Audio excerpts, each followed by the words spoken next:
Hit us with comments. We do break from the traditional podcast format to engage in with relevant you. comments. Yeah, relevant comments. The more relevant about it, the Yeah. more likely I can pull you into the conversation. All right, we good on the YouTube side? It's sent to YouTube. I don't know if it's online. If someone would like to check, I am the producer. My name is Arjuna, and I like to it looks like sometimes talk. Looks like we are live. We're good. Here we go. Whenever you're ready. 3, 2, 1. Hello and welcome to another indescribable episode of Was It Good? I'm your host, Ravi. I'm joined by my two brothers, Christian and Arjuna. We'll be talking a little unsolved mysteries, Dark, and Eurovision Song Contest, The Story of Fire Saga. We hope you all had a fun but safe 4th of July weekend. We sure did. We went into the desert and drank and ate far too much, but now we're back bigger and more bloated than ever. Yeah, That's the sequel. And not because of the McDonald's last night. Totally at because midnight. of the Literally McDonald's. at midnight, we got that McDonald's. It was by far some of the worst McDonald's I've ever had. It was really good. It's just a terrible decision. Is there any such thing as good McDonald's? Yes, You're because right. it's all The shrimp burger in Japan was good. So, I don't remember. I mean, we'll get into the podcast in just a second. But, like, yes, McDonald's level of food in Japan is so much better than what you get here in the States. Pizza Hut as well. Mwah. Oh, but do you know what I will say? The shrimp pizza that we had that first night, It was not really good. Does No, anyone it wasn't. Do you it want was to good. Do you want to order shrimp pizza after this? Is that a thing here in America? I'm sure we can find a place that puts shrimp on a pizza. Well, we could make our own. Oh my No, we god. couldn't. Anyway, let's jump into our first topic at hand: Unsolved Mysteries. It's back after a. Real quick, what is? I actually don't know the story around Unsolved Mysteries. So when did it first air, and what is the mystique? I know the mystique, but what is its what is the reputation of this thing? Because I really don't.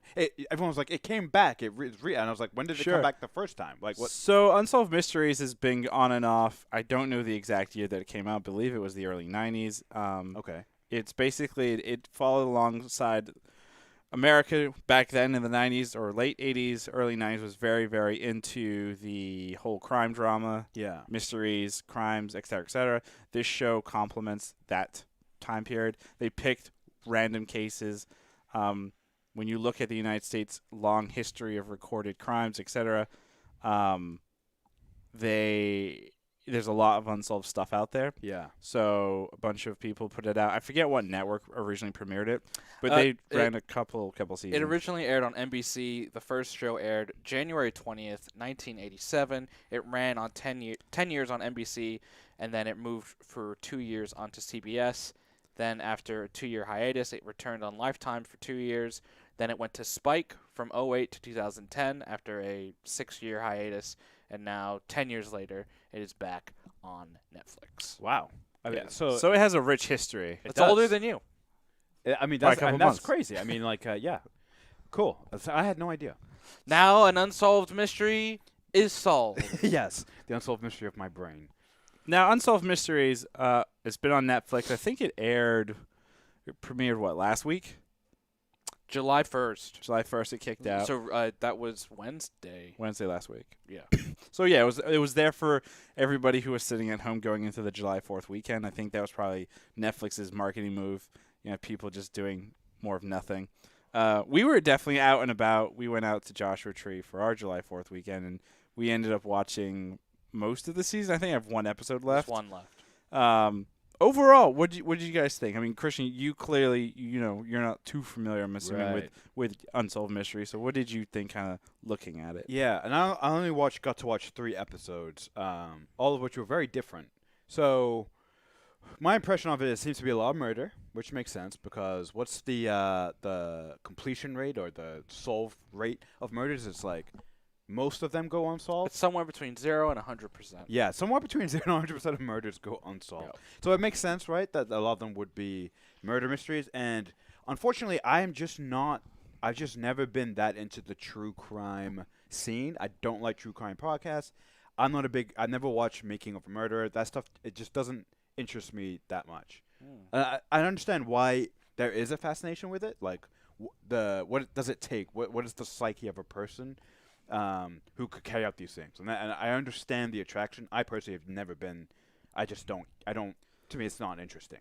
That being said, what was compelling about the show Unsolved Mysteries on Netflix is their sort of that formula, like that nice like sit down, the nice bokeh backgrounds, and they pick some like interesting locations for like sit down interviews. Like in one episode, for instance, my favorite one of the three that I saw, the alien one, the September 1st, 1969 case of abductions and whatnot. Out in Massachusetts. In Massachusetts, Yep. there's one guy, I forget his name, I think, but he's sitting on a bridge.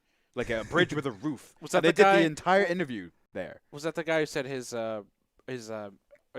medium of art was No, not that Crayola? guy. No, what an incredible character that is all by himself. So some of the like stylistic choices I found really interesting. They use drone shots in every single one, which that stood out to me right away just because Ravi here likes to use the drone shots and.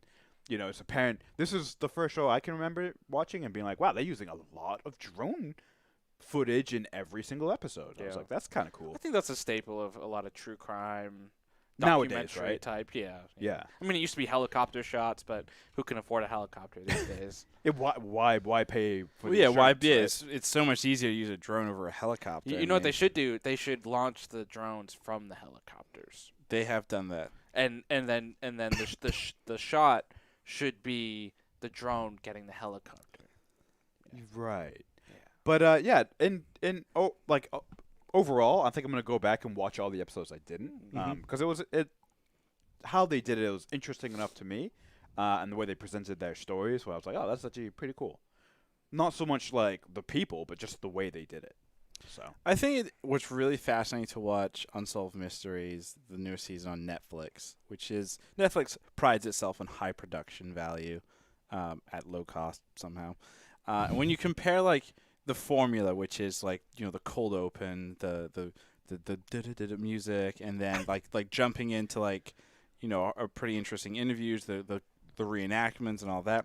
When you like look back at like older Unsolved Mysteries from like the 1990s or whatever, it's the same formula, right? It's just like the reenactments back then were a little bit, they're cheesy and a little bit goofier because you could tell like the person who's reenacting doesn't look anything like the person like in the present day or whatever, or if it's a murder, whatever, there's obviously nobody you can reenact with, whatever. But like they do such a really fantastic job of kind of covering it up and making the person look nondescript.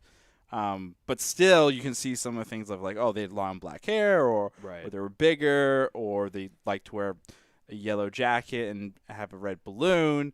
They made sure there was like those similarities. yeah. And stuff. I don't know why it all of a sudden is an unsolved mystery. We solved that mystery, haven't we? I would love to know, because the purpose of Unsolved Mystery is definitely, yes, to give. There is unfortunately like an entertainment value to it. Oh yeah. But one of the big things with it is there is a website, unsolved.com, where all these cases and information exist. They're also at the end of each episode, excuse me, depending on the situation, there are various phone numbers that you can reach out to, and that's because, a police division or the police for that particular case that they're talking about is looking for more information, and they're utilizing and using this as a way to get this content out in case people have information about these cases. Now, there are two cases or two episodes that we watched that we want to talk about. It's the Ray Rivera case and then the Alonzo Brooks case. We'll start with the Alonzo Brooks one. You two saw that one more recently. Yeah. Right off the bat, it is considered it was a hate crime.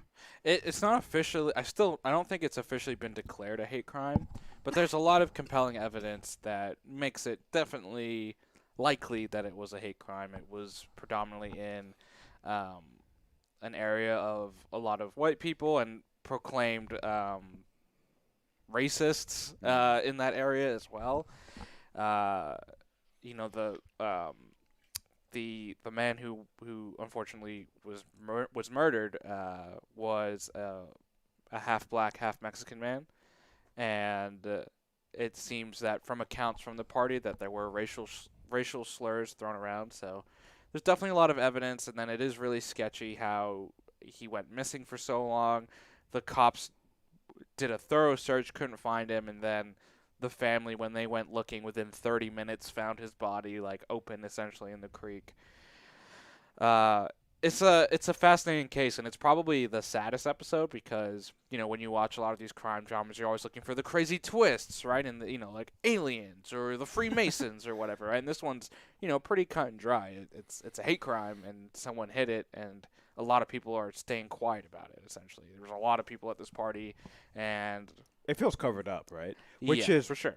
And the most interesting thing about it at the end of the episode, like to deal with every single one, it's like, oh, please contact this number if you have more information. Well, while we don't know for sure, the episode may have prompted that the case has been reopened by the FBI, Yes. right? So that's very interesting. And they're offering a $100,000 reward. Wow. Yeah. Now, why is that? Is it because of the increased pressure of what's going on today? Is it because, you know, Netflix put this out, and so is the office getting bombarded with all kinds Right. of calls? And like, what would prompt this? You know, I do think part of it is a PR move. Part of it is, you know, the optics of what's going on. Oh, we want to look like we're doing the right thing. Having said that, if it brings justice to the family and finding the absolutely. killer, it's worth it, right? Oh, yeah. Now, are the FBI shady? Absolutely. Like, look through the history of the FBI. Of course they're shady. Sorry, Mr. FBI agent that lives in my phone. He does not mean that. little people just live in here and they call themselves the FBI. So yeah, I mean, That's a good thing. Like Arjun says, I think that's very important. These cases, they need to be solved. So having that stuff is, I think it's an interesting way to use Netflix, which is a massive platform. It's a worldwide platform. Right. And give more information or get information out to get closure. What's interesting to me about these episodes is, and I did a little research after each episode to see, you know, when you get these types of documentaries, these true crime documentaries, if it's on a story that's already kind of pre-established, the documentary normally presents new information that's not necessarily out there, or presents it in a new light, or, you know, there's some type of newness to it. But for a lot of the episodes I feel like that we saw, it was really just a regurgitation of information that was already well established. And specifically, I'm referring to the alien abduction episode, right? That was a very well-known case. That story had been told multiple times. Even with like Ancient Aliens on the History Channel did a whole episode on it as well. right, and arguably, I believe that was better received than this version. interesting. Which is interesting to me because there was when I watch these type of documentaries, the journalist in me wants like a lot of details and nitty gritty, right? And to kind of pursue all the threads that are out there. But when I was watching the show, it just felt like it was very kind of superficial details. And I get it. It's just a runtime of like 40 minutes, right? It's very different from like Making a Murderer, which is 10 hours on one subject. But I felt like that the show would have been, in some of these cases, more powerful if there had been like more research and more time devoted to them. And if they had been able to uncover some type of new information, maybe that's what makes it quote unquote worthy to kind of talk about them. I think in the case of the UFO one, I think that episode stands out amongst the others as kind of like this weird wackadoozy goofy one. Yeah. I don't think we needed the episode at all, but I think when you look at like the other stories, Alonzo, Ray Rivera, I think those ones they presented a good amount of information, right? Because I've never heard of Ray Rivera's case or Alonzo Brooks' case.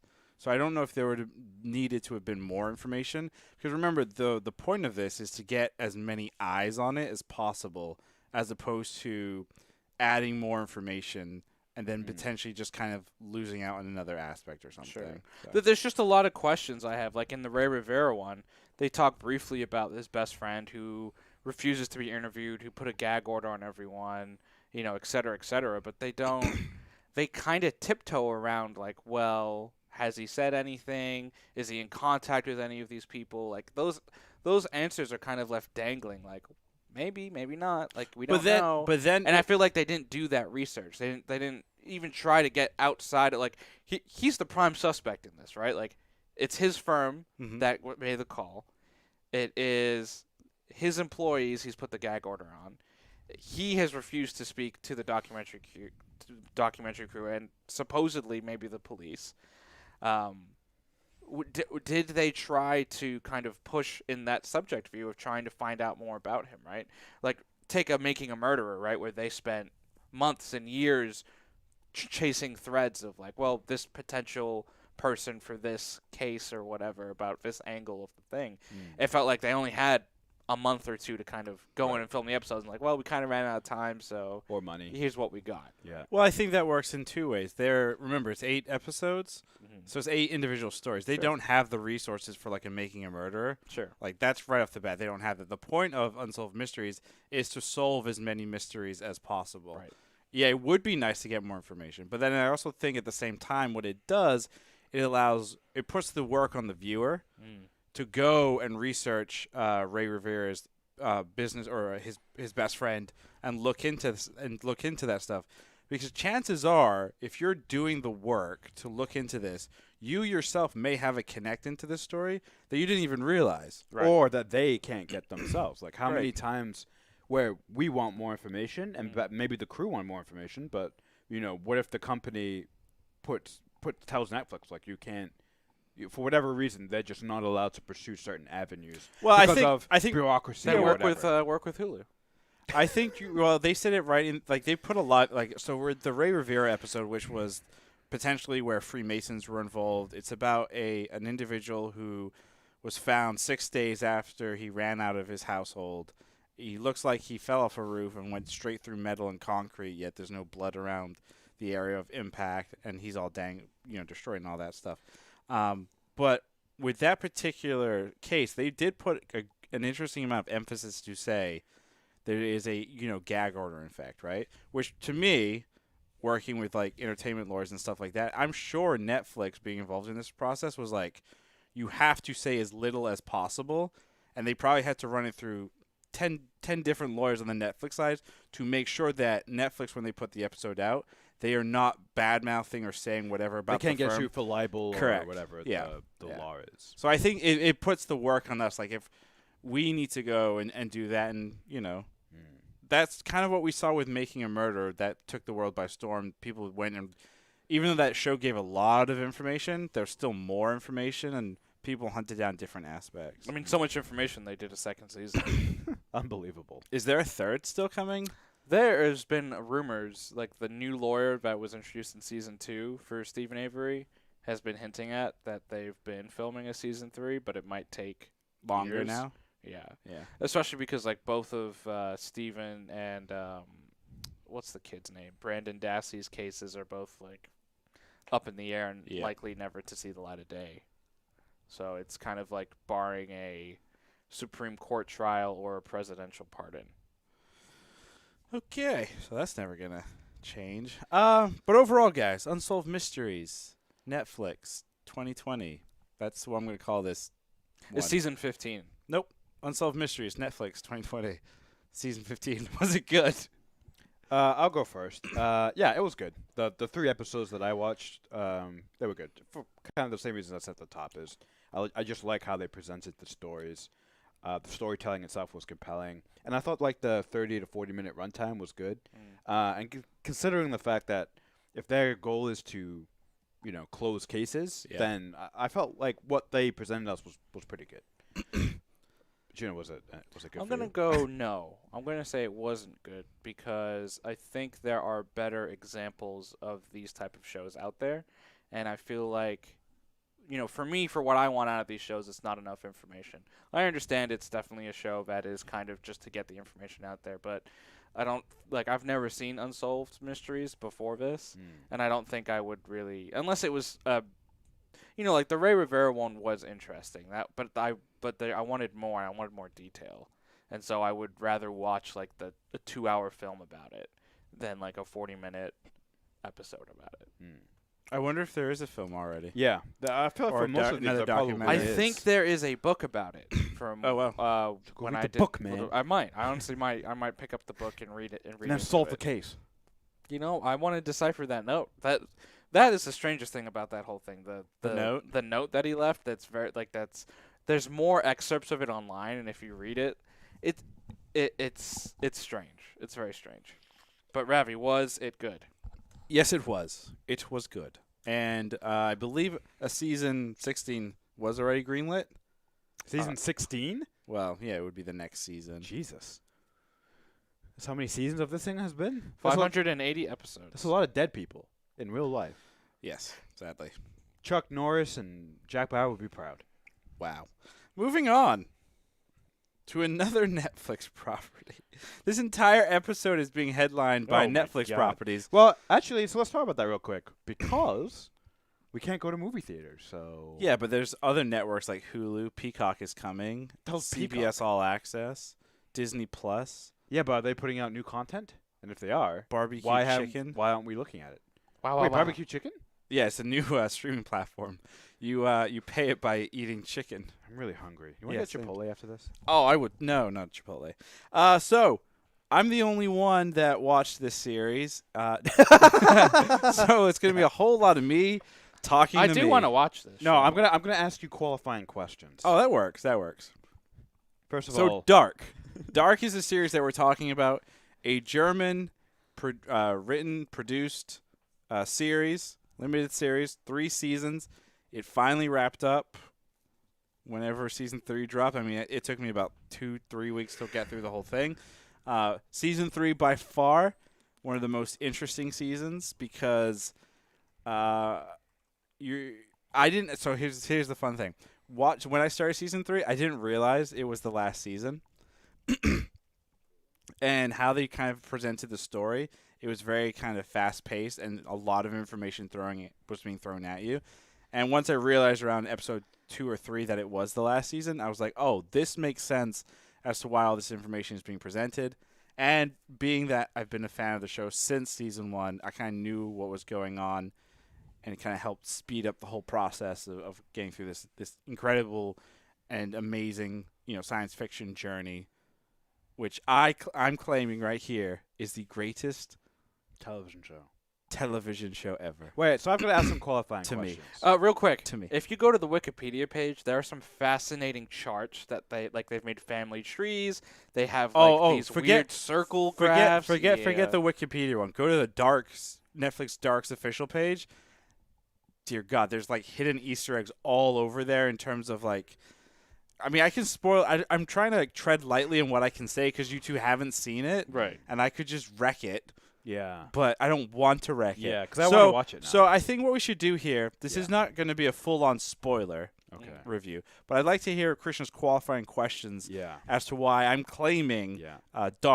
Netflix Dark, is the greatest science fiction show So just to me. I think the best way to do this is just to maybe so we can see some comparison, right? Sure. On a scope of epicness, what would you relate it to? Is it like a Lord of the Rings? Is it a Star Wars? If you're just gonna look at how big is it, how many characters are involved, the level of conflict, So scope. in terms Game of of Thrones. Sure. In Yeah. terms of scope, it is not up there in terms of, and this is where it's tricky because you're dealing with multiple versions of people Yeah. in multiple time periods, all in the same location, but the location changes because it's multiple time periods again. So when you take this one city, the city of Winden, and then you realize in season 1 you jump between roughly 3 time periods. Come season 2, you're jumping between 6 to 7 time periods, and then a whole slew of new characters are introduced. And you have to realize in this show, when one new character is introduced in the past, present, or future, there are 2 other versions of that character doing something in this whole thing.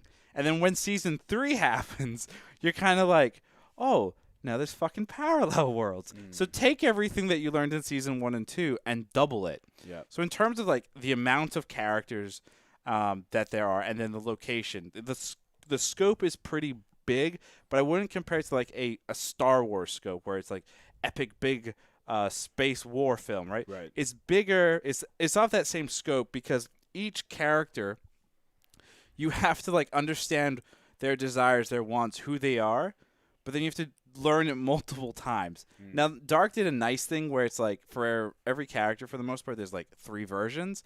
They could have been real dicks about it and given you 5 versions or 6 versions or 9 versions or whatever. but you learn like a single character, you learn them in like 3 different time periods of their life, and then also how they interact with all these other weird things. So it's a really interesting story because science fiction is great and time travel is just what. And this plays upon like what version of time travel makes sense, the chicken or the egg, there's a P one I can't remember. There's a whole bunch of different versions. They touch on, for the most part, every single one, why it works, why it doesn't work. And then you've also got the drama of what this asshole is trying to do, and wait, was he actually an asshole? Oh, no, it was actually this other thing, and yeah, just so much shit. So let me ask Arjuna this real quick, Juna. If you were to give me your top 3 television shows you've ever seen. Of all time. Yeah. Breaking Bad, probably? Breaking Bad, The Wire, and I mean, obviously we haven't seen every television show ever, yeah, so but for me, we're biased, but it's those 2, and I feel like I'm missing an important one. well, it's okay. It's just a generic. Probably you one know, of my one of my animated shows that are like Avatar or BoJack Horseman or Adventure Time. SpongeBob. Or, first 4 seasons. The first 3 seasons, or one of the animes like Full Metal Alchemist or something. So Ravi, you're saying that Dark is better than Breaking Bad? Oh yeah. Oh yeah. So you didn't even hesitate. Yeah. What? So before Dark. But you have to before Dark. Hold on, what was your favorite? What was your favorite couple of TV hold on. shows? The reason I say though, like without hesitating, I will always pick a science fiction thing as my top contender. Okay. Because I love science fiction. Yeah. Like it is so fascinating to me. Breaking Bad is not science fiction. That's not a knock at it. Yeah. It's a drama. Right. Right? Dark is, science fiction, but it's also a drama. But the drama is so much more interesting than that of like a Breaking Bad because of the sci-fi elements in there. So your other question was, what was my favorite? Yeah. What was your favorite shows before Dark? Breaking Bad. Yeah. Seasons 1 through 4 of Game of Thrones. Westworld. The Office. Star Trek. Oh yeah, Star Trek. Stargate. And this is better than all Battlestar of them. Galactica. Mandalorian, Battlestar Galactica. Yeah. Yeah. Because the thing is, like, Battlestar Galactica is another really good one. It is a great, fantastic, interesting, intense science fiction. Its ending is so fucking frustrating. Well, they did run out of money. Yeah, it's literally cardboard. At the Wait, end. what show? Battlestar Galactica. Remember the last season, like the 4th season? The CGI is so bad. I don't remember that show very well. It's and that's the thing is, like, a show can be, and this is why like Breaking Bad is considered like one of the best dramas ever, because the story wraps so nicely. It makes sense. You're not sitting there going, well, why did that person get that sword from their father and go through that entire thing? Which leads me to my next question. Spider-Man 2. Game of Thrones. Which leads me to, I think, to my final and last question, which is maybe more important to us, like, science fiction fans. In terms of the mechanics of the time travel in Dark, how does it compare to some other time travel classics? Let's say, like, Back to the Future. We could throw in Avengers Endgame, The Time Machine, stuff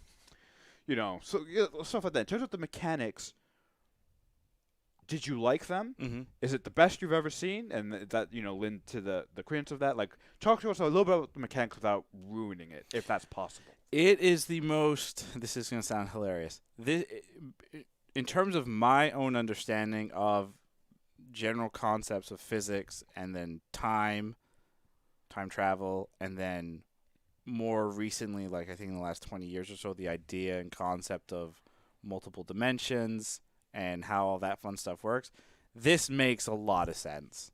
Like, this show is not just about time travel, and you don't really discover that until later. It's not a major spoiler.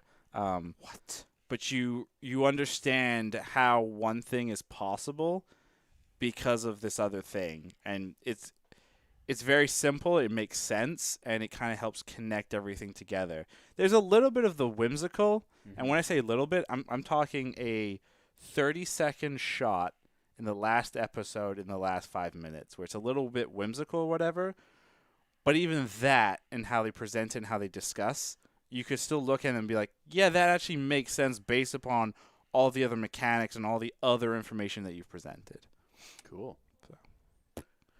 Well, I don't think we need to ask him if it was good, but we should ask Arjuna, will you watch it? Based on what Ravi has said. Yeah, Not on anything honestly, else. I've wanted to watch this show for a few years. It's just been on my backlog. Were you scared? No, I wasn't scared. I It's wasn't called Dark. scared. It's called. I work at the place called No Fucking Life. I don't know what those initials stand for. The LFN? But so it's a show I definitely want to watch, and I mean, it's always looked really well made and interesting. And one thing Ravi touched on, it is a German show, right?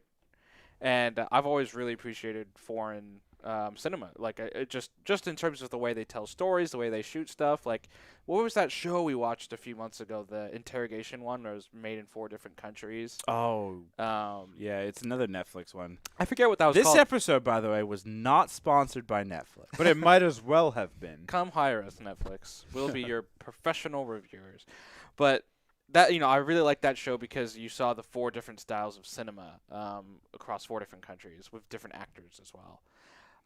So yeah, I would definitely watch the show. Will you watch the show? For sure. I wasn't going to because I was like, I don't know why to be honest, because I don't remember. Because I liked it, and you hate when I like something. Yeah, that's true. That's what you guys do to things that I like. Yeah, exactly. I just assume, and you guys do it to me as well. It took you guys a while for. No, I some want things. to watch. No, some you of this stuff. you get there eventually. I still want to watch Vikings, even though you said it fell off. It definitely falls I off. want to watch Peaky Blinders. Vikings, Blinders is great. Vikings, I feel like, in terms of seasons that just kind of drop off and you forget about, cinema is like Lost. Like, not so, I can see that. and what I mean by that is, like, like, if you're watching in the moment with the rest of the world, you stay on. Yeah. But if you're going back and revisiting it, you're just kind of like, yeah, whatever. And Vikings, for me, was definitely, like, I got through season 3 of Lost after it all aired, and I was kind of, I just don't care anymore. Yeah. Similar to Walking Dead. You get Yeah. to a point where you're just like, this is so Similar to the Arrowverse, honestly. Like we got to the I just don't care anymore, and I feel like a lot of people probably like that for those types of shows. I think like my last thing with Dark is the fact that it was 3 seasons. Yep. Perfect. Right. I think if you had hit a 4th season, my brain would have melted with the amount of fucking characters going Right. and running through. Well, so as we are talking about Netflix has moved to a model now where they're just having their shows really, unless it's a super mega hit like Stranger Things, right, where they're gonna push for as many seasons as they can afford and keep the gang together. They're really pushing for a lot of these shows to be 2 to 3 seasons. Like there's a show that I watch. It's called Dead to Me. It's with Christina Applegate. It just got renewed for a 3rd season today, and they just announced it's the final season. nice. And like it's a decent ratings hit for them. But we came to the creative conclusion that we want to end it. And what they're doing is they're signing these big deals with the creators to create multiple projects, short-term projects for their. It's what the UK does. Yeah. Like Broadchurch was another really good one with David Tennant. That was a 3 season, and we're kind of done. Yep. Luther was always designed to be, we can just be done after whatever season, Right. which is another interesting Sherlock? one. Sherlock, for the most part, you could argue, yeah. I mean, that one they want to keep doing. It's just everyone's too fucking busy. So. And their showrunner's crazy. Interesting. But yeah, overall, really good show. Our last movie or item that we're talking about, which once again comes from Netflix. It does. My God. We are not sucking up to Netflix. Please give us your money. Eurovision Song Contest, The Story of Fire Saga. Real quick, before you jump in this, Christian, Yeah. when I heard about this film, and you were upstairs, I think, talking about it, I thought they were talking about Fire Island. Firefest. Yeah. I did too, Firefest. when And I I was first very saw it. excited because, like, Will Ferrell, Firefest, but it's something different. Christian, what was it? Well, it basically is this Will Ferrell movie. Will Ferrell and Rachel McAdams. Yep. I don't know. I almost said Amy Adams. I was like, that's not right. Nope, Rachel McAdams. Rachel McAdams. And Eurovision is a real dance contest in Europe. Singing and dancing. Singing and dancing. And this movie is based off of that. And it's interesting. It's sort of a musical. There's dance numbers in it. And apparently there's a lot of actual Eurovision contestants who appear in it, doing their dancing and singing bits. Demi Lovato's in it too. Yeah, So. that was a big thing. Yeah. My other job, it was a big story that I wrote. Oh, really? Yeah, For certain news outlet? about Demi appearing because she first started as an actress before she became a singer. She did? Yeah, in a Disney show and Disney original movie. There was I think it was called Camp something Jeez. that she did with the Jonas Brothers, like one of those Disney Channel original movies, and then Oh. they all became famous. But yeah, it was kind of a big return for her, especially because she was like in rehab last year or 2 years ago, so it's kind of like part of her comeback. Cool. Oh, wow, She that's did, cool. she did a great job. It was okay. It was all right. The opening scene got me really excited because it's ridiculous. It's Will Ferrell, Rachel McAdams in Viking costumes Yep. in the middle of like Iceland. this Iceland or this snow, and then just belting out this anthem. And it was great. And then after that, that's the high point of the movie. And after that, it just kind of becomes And the film becomes a pretty typical weaker Will Ferrell movie. I've also Comedy. heard it's long, right? It's like 2.5 hours. When you think is the end, there's still 49 minutes to go. that's not a good sign. Yeah, it's not great. There were some like good parts to the movie that I really enjoyed. Ben Stevens, the main character from Legion, he's Dan Stevens. Dan Stevens, the most generic name ever, maybe. Who plays Legion? He's great in this. He plays a Russian, a gay Russian who's closeted, and he's like presented as the antagonist of the movie, right? Trying to sort of break up Rachel McAdams and Will Ferrell so that he can win. I guess you're not even really sure what his motivation is. I thought he did a phenomenal job. He also reminds me of a famous Bollywood actor, Hrithik Roshan. The big, Yeah. jacked Bollywood guy. For some reason, he looks just like him. It's weird. Like a white version. Like a white version of him, a whiter, scrawnier version. So where would you rank this with other Will Ferrell movies? It's probably toward the bottom, if I'm being honest. Wow. Okay. Like I pulled up a list here. It's like there's almost all of these movies I would probably put ahead of it, right? Wow. Such as Talladega Nights, no brainer. No Brainer, Anchorman, No-brainer. Elf, Old School, Step Zoolander, Step Brothers. Step Brothers, Blades of Glory. Wait, better question. Is this worse or better than The other Anchorman guys. 2? Ooh. Because I personally am not a fan of Anchorman 2. No, I That one was This- that was one of those films where it's like, okay, just hurry the fuck up and be done. Anchorman 2 only has one good scene in the entire movie, so I would put this ahead of Anchorman 2. Oh wow. Yeah. Would you put this ahead of like his other awful movies like Get Hard or What's Get Hard or again? Daddy's Home? Get Hard is the one he did with Kevin Hart, and he's like he I think he hires Kevin Hart because he has to go to jail, Jail or for a something. bit, yeah. I haven't seen Get Hard. And It's terrible. what was the other one you mentioned? Daddy's Home and Daddy's Home 2. That's one with Mel Gibson, right? No, That's the sequel, Mark yeah. Wahlberg. Yeah, Mark Wahlberg's in it, then Mel Gibson's in the. I thought Daddy Home, the first one, was okay. I might put that ahead of this. Okay. I will say this. You mentioned it. Some of the cinematography around the dance numbers is truly technically really cool. Like there's a lot of I wonder 360 shots. Yeah, I and wonder if that stuff comes. Like that. I wonder if that comes in because this film was probably they worked in conjunction with Eurovision in some way. Here's a bigger question. Do you feel that this film was just one big gigantic ad for Eurovision? Yeah, and you know why I do feel that way. Slash Iceland, like the committee to visit Iceland. Oh my God, you're probably not wrong because I feel like they toned down some of Will Ferrell because Will Ferrell is known for being just Ridiculous. over the top and ridiculous, and he was to me a little toned down, which is fine, but that weakened the movie in my opinion. The dance numbers were the best part of the movie, and I wanted to see more of the over the top Will Ferrell, like Will Ferrell from Talladega Nights or Will Ferrell from Step Brothers, that level of ridiculousness combined with these epic dance numbers. I think that would have been one of his best movies, but I think they decided to go in a different direction. I think maybe because they were working with Eurovision and it is a giant advertisement for that show or series, perhaps they were like, we don't need it to be a Will Ferrell movie in as much as just this somewhat entertaining musical. Right. So So ultimate question: was it good? no. Wow. Was if it? if was, Krishna's like the low meter, right? If Krishna says wow. your thing isn't good, Yeah. it is truly awful. No, that's not true. He liked. No, that's not true. Because yeah. there's a few things that I think I said aren't good that you guys thought were good. So you can't even say Very that. few. Yeah, it happens. It happens. Very few. But no, as that being said, I as- did watch it with a couple other people, and they did like it. So real quick though, so as a film, not good.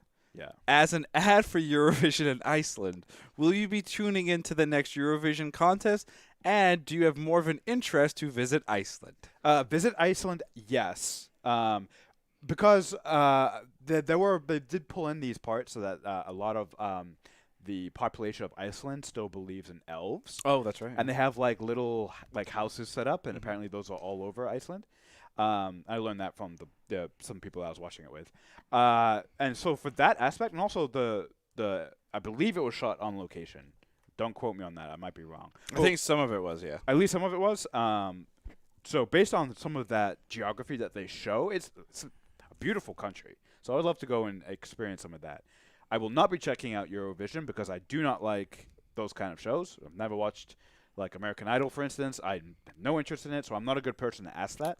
What was the other? So fun fact, Christian doesn't like those shows because when he was 18, he tried out for American Idol and was told to get out. If I tried out for American Idol, I would not have made it. So that might be true. So was there anything else? So not a good movie. I would say it's a pretty good ad for Eurovision if you're interested in those kind of shows. I have a feeling if I was into those shows, I probably would check it out.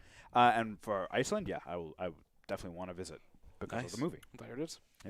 So that's going to hit us on all of our movie topics. Let's jump into some wasn't news. Right off the top, Black Widow is a franchise? Passing of the torch? Yeah, what is this? Question? What is this garbage? So the director of the movie, Kate Shortland, did an interview, and this is the direct quote. Quote, Kevin Feige realized that the audience would expect an origin story, so, of course, we went in the opposite direction. And we didn't know how great Florence Pugh is playing Scarlett Johansson's sister in the movie. The younger sister, right? Right. Who we think is going to be picking up the Black Black Widow torch. Right. When we didn't know how great Florence Pugh would be. What you didn't? Isn't that weird? Like you cast someone. I hope you cast them expecting greatness, they right? had an idea. We knew that she would be great. Okay. But we didn't know how great. Scarlett is so gracious, like, quote, oh, I'm handing her the baton. So it's going to propel another female storyline. What's interesting about this is they denied this for months and months, right? They denied that this was a passing of the torch. It was in fact, fairly obvious. In fact, when I worked with a previous establishment, we were it was at Comic-Con last year. They had the Black Widow cast come out on the line, and we actually asked Florence Pugh, the outlet I was with, oh, are you going to, did you sign the massive Disney contract? And she's like, no, I'm just doing this one movie. Like, I don't know what the plan is or anything like that. Blah, blah, blah. But it seems like maybe now that they're starting to change their tune, I wonder if they kind of said this to build up excitement in the movie again, because with COVID and the delays and everything, there's been no Marvel movie. I feel like the interest in Marvel has gone in the last year down. People aren't interested when you have a movie called Endgame. Like, Well, but they always knew that was going to happen, and then Yeah. I think what has made it a lot harder is COVID. I mean, Star Wars is one of the other big franchises that I love and care about, but Right. for the most part, like you get a little bit of Mandalorian news here and there, but then it's kind of the hype train dies down. The problem is we just don't. Mandalorian's a little bit different, but like when it comes to the actual movies, we just don't know when the hell these things are coming out. So I think it's smart from a marketing perspective to drop these little nuggets so that it's.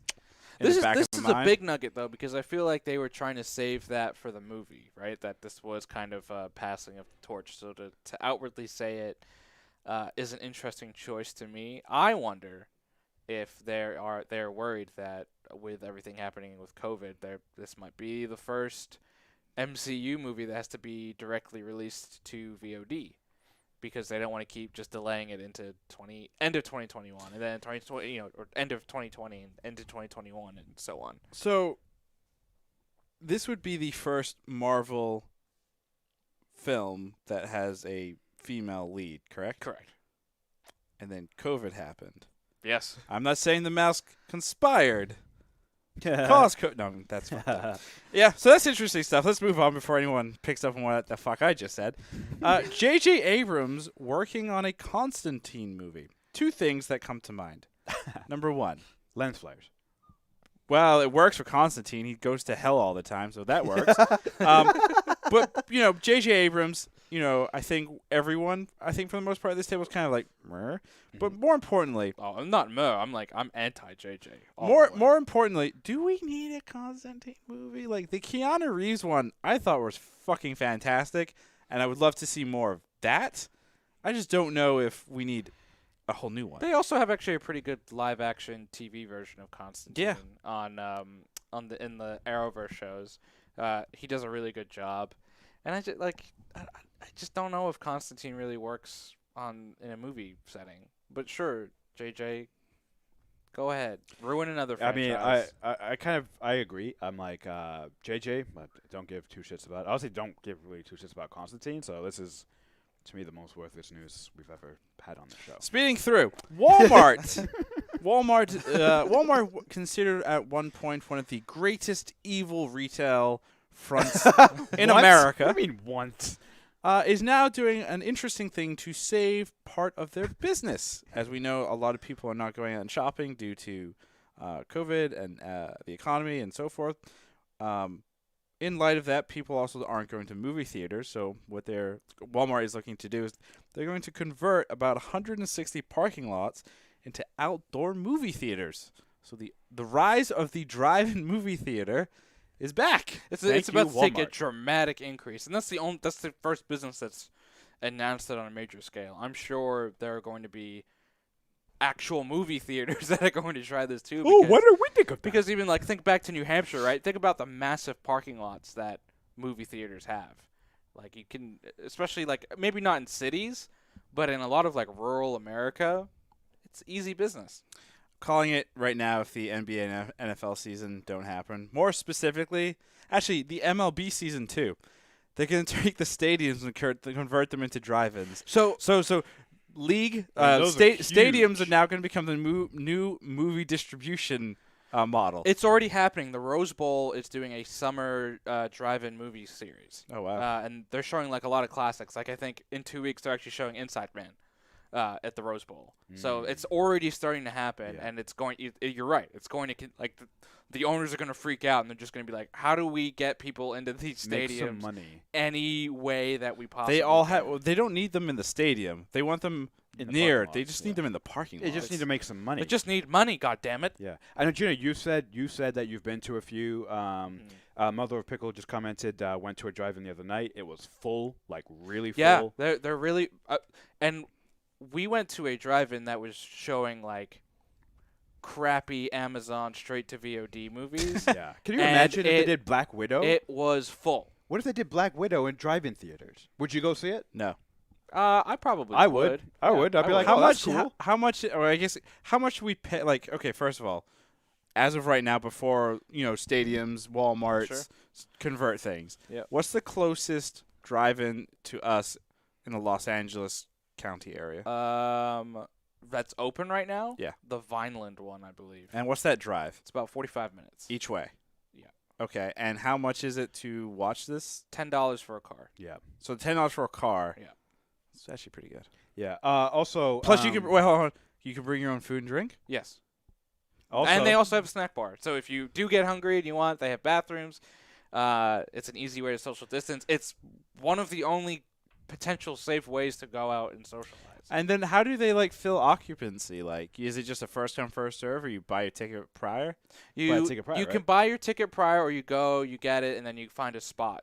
How the drive-ins work is, I don't know if you guys have ever been to a drive-in. Nope. But normally it's just a flat piece of ground, but then each parking spot is slightly raised, so you can kind of incline your car a little bit, so then you have a nice view of the But isn't that? But though, what if your windshield is dirty? Well, then that's on you. It's not a perfect experience, right? Like No, it can't be. You know, Because if you get there you're late, getting well. your sport will be Yeah, shitty. first off, like the picture's not going to be perfect, right? Because if there's any type of light pollution or whatever, Also, you're sound. not going to get. How does sound The work sound in comes these through things? your FM radio, so it's not perfect sound. You know what I mean? Static. No, it's not. No, it's not just static, I know, but I it's just know. it's a stereo, right? So I saw The Rental, a horror movie, and That must have been fucking freaky. it was definitely freaky because it's dark outside. But then the thing that's different though is you can't exactly see everything that you want to see on the screen, and you don't get all the sounds that you want to get either, right? Because you're just getting a car stereo. You're not getting the full theater surround sound and visual imagery. Drive-ins don't make sense for every movie, right? Like Right. Tenet Right. doesn't make sense. Right. Most horror movies probably doesn't make the most sense unless it's like a straight-up slasher movie. Yeah. Um, Horror movie. I don't know. Some horror movies might Yeah. benefit from seeing less Right. and hearing less. Here's my question for you guys: More scary. If COVID is obviously it's still continuing, but we continue to see this rise in drive-in movies, right? And drive-in theaters, as theaters still can't really open back up. They've tried to keep pushing it back. Are we going to see a little bit of a difference in our cinema because people are going to start developing movies right now? Because some places are filming right now, developing it for a drive-in audience versus I don't think sit-down theater audience. I don't think we're at that extreme, because what that would signify is that we're going to be doing this COVID thing for another 2 to 3 years. We could be. That is, I don't want to think about that. That two- is depressing as fuck. Two things, though. Two things. We can beat COVID, but unless some drastic, and hopefully, we're getting a wake-up call, but unless some drastic measures are taken, I think we've seen that it takes one disease to shut down the world, right? So it's not like pandemics that are going to be solved once COVID is over, right? Yes, it will. Plus, we have other issues coming up It's COVID. that unless we take action, could also force a stay-at-home kind of thing with climate change and whatnot. Also, just want to mention one thing. Wal-Mart and stadiums aren't going to be the only businesses converting parking lots into movie theaters. Friend of the podcast, Sahara, said that some airports are actually converting their parking lots to drive-ins as well. Ontario International Airport, apparently, is one that's such example. wacky. So But thank They you for got that to make money information. too. But that makes sense, because the light pollution in an airport, like some airports, is less, way Right. less. right? But we do have a question, which is a good one. How would you make a movie, or how would a movie be made more drive-in? Like more close-ups, or Yeah. So you gotta think in terms of like loudspeakers your outside? color. Well, no, like in terms of your color grading and stuff, you're grading the movie differently, right?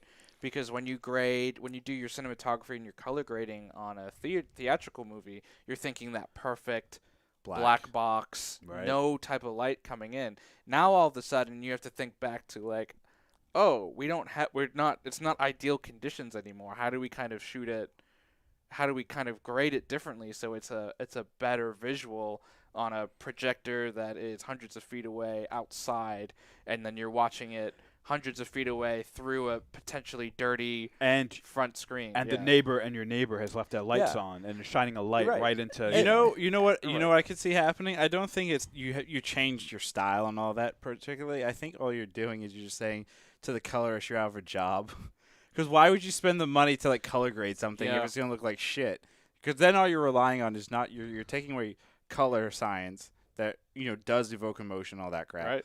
And instead you have to rely heavily on the action and the acting, and some visual cues. Potentially go back to more like straight up action blockbusters, right? Yeah. You're looking at just more like dumbing down the movies a little bit from some of the higher quality stuff you maybe have gotten over previous years, because color grading is going to go down. Sound design's not going to be as important either. Like, you're just getting it from a stereo. Like, why do I need to bother on like all these Foley sounds and complete? You don't even have to worry about complete surround sound. You don't need 5 or 7 layers of sound, really, right? If it's just coming through 2 speakers. Right. So it is interesting. Yeah, it's an interesting thing, but I think like Ravi said, I think studios they don't want to do that. They want Well, they might, because developing it that way might save them money as well. Yeah, but let's be honest. If we get to a point where we have to develop those movies, we're in a lot worse place That's true. than where movies probably aren't that high on a list of priorities. Right They're now. high on my list. Well, you are a Just nerd. kidding. Last piece of news here. Colin Kaepernick signs a first-look deal with ESPN. Well, Disney. I think it was with Disney. It might be with ESPN, but it's not limited to ESPN. Like, they might choose to show his documentary on ABC or one of those other things. But ABC basically, or it's Disney Plus or Freeform or Hulu or Hulu. Is Yeah, Hulu Disney Disney? has controlling. they have the controlling interest. stake. Well, that's why we never talk about Hulu. We're over Disney on this place. I'm just kidding.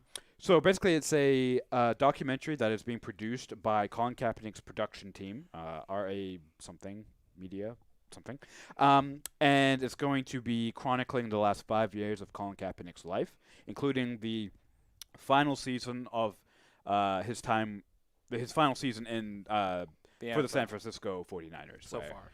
What led to his kneeling and then the subsequent blackballing and then president tweeting and, all that fun, good stuff. So, but we should mention it's a first look deal, which means simply that Disney will take a look at what they present to them and then Decide what they want to do have with it. first say on if they want to show it. And if they do, great. If not, then He it can opens shop up it, to right? everyone else. Yeah. So this is the second piece of Colin Kaepernick series news that's been announced. Obviously, the other one was the Netflix one. But that one's not that's it's more of a scripted series. drama. Yeah, of his life, which is school. interesting. So How do you feel about that? Colin Kaepernick, he's out there. I think he's a strong voice, and I think it's an important voice that's needed in these times. And it just seems like now, if you go back in history, he was just kind of 4 years too early in terms of what he was trying to do. The country wasn't ready to hear that message, right? He was kneeling specifically to raise awareness about police brutality. And 4 years later, that is, maybe besides COVID, the number one topic out there. So I think now, and you're seeing it now because it's clearly with these deals, people are now ready to listen to what he has to say. And I think it's overdue. And I think he's a good, clearly he has a lot to say, and I think he's a powerful voice. He's way more than football. And I will definitely be tuning into these shows to see what they're all about. I think it's interesting that the Colin Kaepernick stuff. When folks were working in media 4 or 5 years ago, and he was taking the knee, a lot of these big agencies were kind of like, we don't want anything to do with that. It's bad because our audience gets really whatever. Yep. Now it's really pissy. Now it's shifted to, we're going to shove this and put this in your face. I just think it's interesting that, brands will go and change their stances when it obviously benefits them. But as we know, brands work on whatever helps and pays the bills. Right. So What do you guys think was it's interesting, right? That clearly, George Floyd was the shift, right? That was kind of needed. But do we think we would have gotten there without it? Do you think it was just inevitably we were leaning to that direction, and then this event, it was just the perfect confluence of, here's this awful thing that happened. It also happened during COVID, and it just kind of tipped the scales. I think there are a bunch of different tracks, paths, whatever you want to call it, that led to where we're at right now. COVID is I think a big, unfortunately important factor in all this, because you fundamentally shifted how people were going about their day in, day out. Right. And, part of the problem, part of the thing that Black Lives Matter stands for is with police brutality, George Floyd's, what happened to him happens, unfortunately it's still happening all the time. I think it's the big nail in the coffin, or whatever you want to say, is the fact that COVID happened. Without COVID, I don't think we'd be where we're at right now. It gets lost. It gets lost. It would have been. It gets would have lost in just everyday been. life. I think which is disgusting. I think it would have taken longer. Yeah. But you can only oppress people for so long before they're gonna fight back, right? But without COVID, it takes longer, and it maybe doesn't happen for a while, and maybe Colin Kaepernick flames out before that, Right. Before that moment, which maybe happens years down the road. So, which is unfortunate to think about, but here we are. So, yes. The end. What? Oh. That is going to actually do it for our podcast here for Was It Good. You can find us on Twitter at wasitgood, on Instagram at wasitgoodbtm, and on twitch.tv/wasitgood. Every Monday, we tape the podcast live. Feel free to jump in, ask questions, hang around, tell us about your day. Just kidding. I'll tell you about my day. Goodbye. Bye-bye. All right. And we're still on Twitch. Cool. Yes. Goodbye, Facebook and YouTube.